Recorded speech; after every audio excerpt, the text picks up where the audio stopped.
हाँ दोस्तों, आज के डेली स्टडी आ जाए तो बहुत बहुत स्वागत। आज हम प्रश्नावली 6.1 को पढ़ेंगे, ठीक है। तो इसमें समरूप पढ़ाया गया है, ठीक है। सर्वप्रथम समझते हैं कि समरूप किसे कहते हैं, ठीक है। तो पहले हम परिभाषा लिख चुके हैं कि समरूप वे आकृतियाँ होती हैं जिनकी भुजाएं का अनुपात बराबर होता है तथा कोण भुजाओं का अनुपात बराबर, देखिए अनुपात बराबर तथा कोण बराबर होता है, उसे क्या कहते हैं हम समरूप कहते हैं, ठीक है। तो अब समझते हैं कि समरूप किसे कहते हैं। देखिए भुजा का अनुपात यानी त्रिभुज का आकृति और भुजा का अनुपात, देखिए समरूप किसे कहते हैं।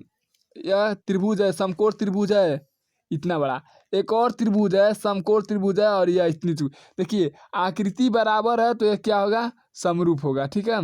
यह समरूप, समरूप का चिन्ह ऐसे होता है, ठीक है। सर्वांग का चिन्ह ऐसे होता है, ठीक है। ठीक है, समरूप होगा, ठीक है। यही हमें क्या करना है, परिभाषा में बताएं कि वे आकृतियां जिसकी आकृति बराबर होता है और कोण का अनुपात, भुजा का अनुपात बराबर होता है, कोण का अनुपात, कोण बराबर, यह 90 डिग्री का होगा तो ये भी 90, अगर यह 30 का होगा तो ये भी 30 का होगा, ठीक है।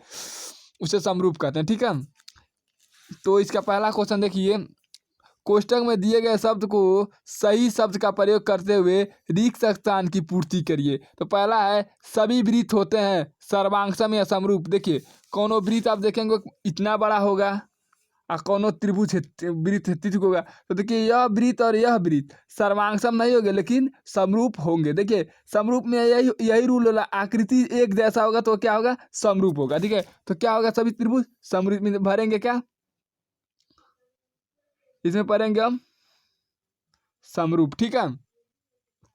इसमें भराएगा समरूप। इसी प्रकार हम अगला क्वेश्चन देखते हैं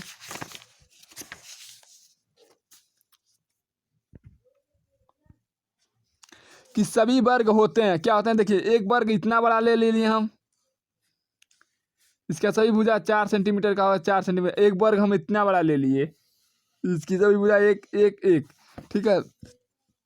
तो यह सर्वांगसम तो नहीं होगा। देखिए यह इतना एक त्रिभुज एक आया था, हम इतना वर्ग इतना बड़ा लिए, एक वर्ग इतना छोटा लिए, तो यह दोनों से समरूप नहीं होगा, सर्वांगसम तो नहीं होगा लेकिन समरूप होगा। तो क्या होगा, सभी समरूप क्या होते हैं, समरूप होते हैं। तब इसमें भी क्या बनाएगा, समरूप। सभी त्रिभुज समरूप होते हैं। कौन सा त्रिभुज समरूप होता है, समद्विबाहु त्रिभुज समरूप होता है, समबाहु त्रिभुज। देखिए समद्विबाहु त्रिभुज ये भी जितना भी त्रिभुज है सब समद्विबाहु त्रिभुज होते हैं, लेकिन समबाहु त्रिभुज किसे कहते हैं, जिसमें एक कोण कम से कम, जिसकी आमने सामने की भुजा बराबर हो, उसे क्या कहते हैं हम, समबाहु त्रिभुज कहते हैं, ठीक है। तो समबाहु त्रिभुज मान लीजिए इसका दो देख लेते हैं काफी। देखिए मान लीजिए यह इतना बड़ा एक त्रिभुज है, इसकी दू है, और एक छोटा सा त्रिभुज है और इसका भी है एक एक। देखिए आमने सामने की भुजा बराबर, उसे क्या कहते हैं, समद्विबाहु त्रिभुज कहते हैं, ठीक है। तो देखिए यह दो है, इसका भी एक है, तो यह त्रिभुज दोनों सर्वांगसम तो नहीं होगा लेकिन समरूप होगा, ठीक है। तो इसमें क्या बनाएगा, क्या होता है, समद्विबाहु त्रिभुज क्या होते हैं, समरूप होते हैं, ठीक है। इसमें क्या बनाएगा, समद्विबाहु बाहु समबाहु, ठीक है, समद्विबाहु नहीं होता, समबाहु त्रिभुज होता है, ठीक है।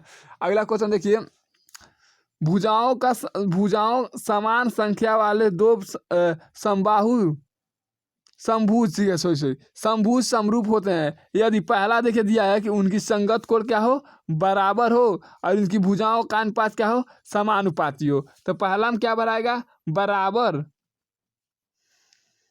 बराबर, दूसरा में क्या बनाएगा, समानुपाती हो, ठीक है। इसी प्रकार देखिए क्या अगला क्वेश्चन दिया है कि निम्न युगों में दो दो भिन्न भिन्न उदाहरण दीजिए। तो पहला दो समरूप आकृति बताइए। देखिए दो समरूप, देखिए एक इतना बड़ा गोला बना दिए और एक इतनी चुक गोला बना दिए, तो क्या होगा, समरूप होगा, क्योंकि दोनों क्या है, गोला ही है। देखिए अरे यार देखिए दो बनाना, एक तो यह हो गया और दूसरा का बना दिया यहाँ पर, एक इतना बड़ा वर्ग बना दिए, इतनी चुक वर्ग बना दिए और एक इतना बड़ा वर्ग बना दिए। तो यह भी क्या होगा, समरूप है, क्योंकि ये भी वर्ग है और ये भी वर्ग है, ठीक है। और दूसरे का देखिए क्या कहा, ऐसे दो आकृति बताइए दो समरूप नहीं हो। देखिए यहाँ पर हम गोला बना दिए और इसके बगल में क्या बना दिए, त्रिभुज। बताइए दोनों आकृति समान है ना, ये देखिए ये गोला अरे क्या है, त्रिभुज है, तो यह समरूप नहीं होंगे, ठीक है। और यहाँ पर देखिए एक त्रिभुज बना दिए और बगल में क्या बना दिए, आयत बना दिए। देखिए समरूप है नहीं। देखिए आकृति एक जैसा भले ही बड़ा हो या छोटा हो तो समरूप रहेगा, लेकिन आकृति भिन्न भिन्न होगा तो समरूप नहीं होगा। तो देखिए ये भी समरूप नहीं होगा। ठीक है, तो यह दूसरा का आंसर हो जाएगा, यह पहला का आंसर हो जाएगा, यह दूसरा का आंसर हो जाएगा। ठीक है, अगला क्वेश्चन देखिए, निम्नलिखित बताइए कि निम्नलिखित चतुर्थांश समरूप है या नहीं। ठीक है, तो समरूप होने का यही शर्त होता है। देखिए भुजाओं का अनुपात बराबर हो और सभी कोण आपस में बराबर हो। बताइए यह क्या है, वर्ग है, तो इसकी प्रत्येक कोण कितना कितना डिग्री का, 90 90 डिग्री का है। देखिए इसका भुजा का अनुपात